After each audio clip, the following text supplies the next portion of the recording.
L'équation radar, c'est l'équation fondamentale des systèmes radar. Qu'est-ce que l'on cherche à avoir?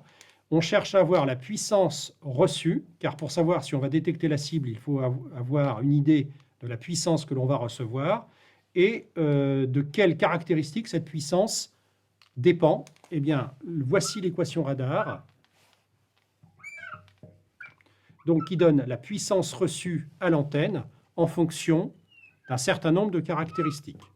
PE, c'est la puissance émise par le radar dans le lobe principal. Ensuite, on va retrouver le gain de l'antenne à la puissance 2, la longueur d'onde de la porteuse également à la puissance 2, la surface équivalente radar sigma qui dépend de la cible et sur laquelle on va revenir un peu plus tard. LS, c'est ce qu'on appelle les pertes d'insertion. En fait, ça vient de l'anglo-saxon losses, LS en abrégé, qui représente toutes les pertes de puissance dans l'atmosphère et dans le système. Et au dénominateur, on va trouver donc un terme 4pi à la puissance 3 et la distance de la cible à la puissance 4.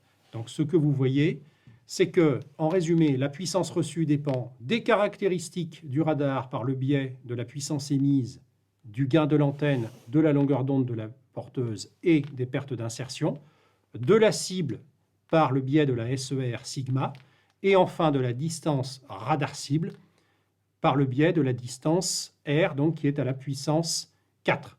Ce qui signifie que plus la cible s'éloigne, plus la puissance décroît, et elle décroît très très rapidement.